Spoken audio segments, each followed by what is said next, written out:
Hello guys, pag-usapan lang natin ang breaking news. Katniel nag-moment sa dressing room ni Catherine Bernardo. Ito guys, ang tunay na nangyari umano sa dressing room ni Catherine Bernardo. Ayon umano guys sa mga Delulu fans, dahil alam naman natin kasi guys, ang mga Delulu fans ay laging ready yan kung mag-anap ng resibo at ebidensya.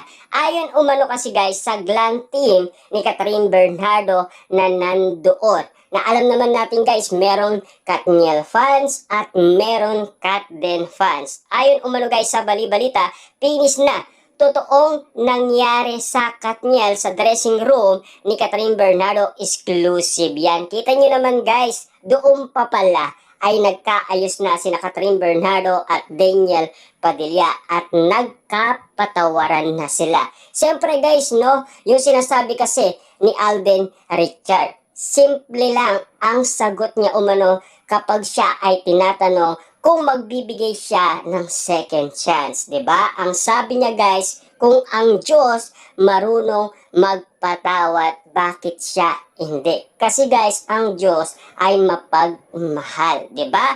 At lalong-lalo na guys, siyempre, yan ang natutunan ni Catherine Bernardo kay Alden Richard. Kung bakit nga naman guys, lumambot ang puso ni Catherine Bernardo na dati ay bad girl na bad girl. Kasi guys, noong nagkaiwalay sina Catherine Bernardo at Daniel Padilla, doon na natin guys nakita ang pagiging bad girl ni Catherine Bernardo. Kita nyo naman guys ang mga sinusuot niyan, mga kasuotan.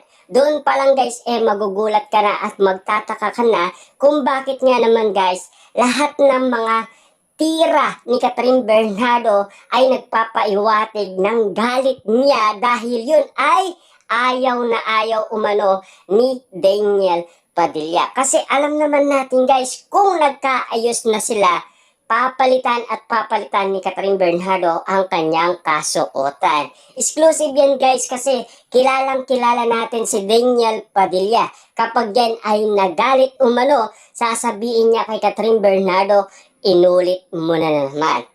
Kasi guys, pag nagalit si Daniel Padilla, ang sasabihin niya, pwede na kitang palitan. Kasi guys, makulit din naman kasi si Catherine Bernardo. Siyempre kapag ayaw talaga ng lalaki, ayaw talaga niyan. Kasi pinoprotektaan niya kasi guys, si Catherine Bernardo. Nagkaroon kasi yan guys ng issue noong siya ay sumikat na. At lalong-lalo na, nagkaedad na si Catherine Bernardo. Kaso nga lang guys, no? Galit na galit noon si Mami Min Bernardo. Balikan nyo guys yung interview ni Mami Min Bernardo, kasama niya si Catherine Bernardo, kung ano ang masasabi niya noon nagkaroon ng issue si Catherine Bernardo. Pero hindi na natin pwedeng pag-usapan yun guys, kasi pwede nyo naman yan i-research. Dahil nandyan naman yan guys sa YouTube.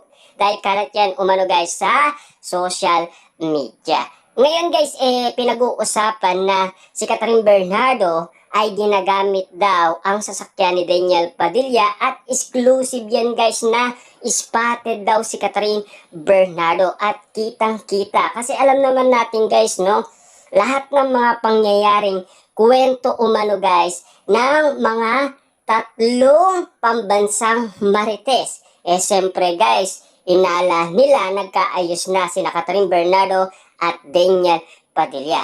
Totoo pala guys na talagang nagkaayos sila at nagkaroon sila ng commitment at nagkapatawaran sila.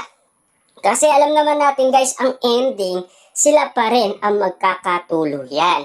Kasi kita nyo naman guys, no, kung papansin ninyo lahat ng mga issue at intriga kina Daniel Padilla at Catherine Bernardo, maraming tao ang nagugulat at nagtataka kung bakit nga naman sa daming nanliligaw kay Catherine Bernardo, walang tumatagal. At lalong-lalo na guys, Daniel Padilla, ang dami nating nabalitaan, marami siyang niligawan na babae, pero hanggang doon lang ang kwento. Pero hindi tumatagal at hindi umahaba nga naman kasi. Pero itong si Catherine Bernardo guys, laging pinag-uusapan na laging magkadikit sila ni Daniel Padilla. Papaano nga naman kasi guys ang sinasabi ni Jake Costura, ang energy ni Catherine Bernardo at energy ni Daniel Padilla ay same lang. Siyempre guys, sa tagal-tagal nila, umabot sila ng 11 years ang kanilang love life, 'di ba? At kitang-kita nyo naman guys, tumagal ang kanilang love team 12 years naman. Kaya nga naman guys, no, hindi na kayo magtataka at magugulat kung bakit last 2023 pinag-usapan ang movie ng Katniel at movie ng Katden. Siyempre guys, may paliwanag dyan si Daniel Padilla. Nandiyan naman yan guys sa social media. Pwede nyo yan balikan kasi maraming nagtanong kay Daniel Padilla at Catherine Bernardo. Lalo-lalo na guys, merong sagot umano si Catherine Bernardo patungkol umano dyan dahil ayon kay Catherine Bernardo, ayaw niya sana guys matalo si Daniel Padilla. Kaso nga lang kasi guys, malakas talaga ang kapit ng Katden. Tandaan ninyo guys, no? Kung gustong-gusto ka ng tao, wala kang magagawa kasi panunuorin ka at panunuorin yan. Kaso nga lang guys, dumating ang Katden.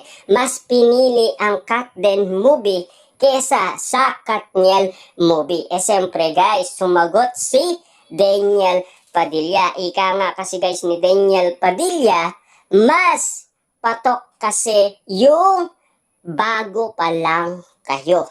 Siyempre yung matagal na, medyo hindi na gusto ng mga tao. Kahit na daw siya ang fans, magsasawa daw siya. Yun kasi guys ang inala umano ni Daniel Padilla, 'di ba? Sa kanyang reaction umano dahil sa nangyayari umano sa paligid. Yun kasi guys ang akala ni Daniel Padilla. Kaya nga naman guys, marami umanong nagsasabing publicity lang ang iwalayan Katniel. Kayo na po ang bahalang mag-isip dyan kung ano ang masasabi ninyo patungkol umano sa iwalayan Katniel. Kung bakit nga naman kasi guys, kinukumpara ang lakas ni Daniel Padilla at ang lakas ni Catherine Bernardo. At lalong-lalo na guys, siyempre, nagbardagulan pa ang fans ni Catherine at fans ni Daniel Padilla.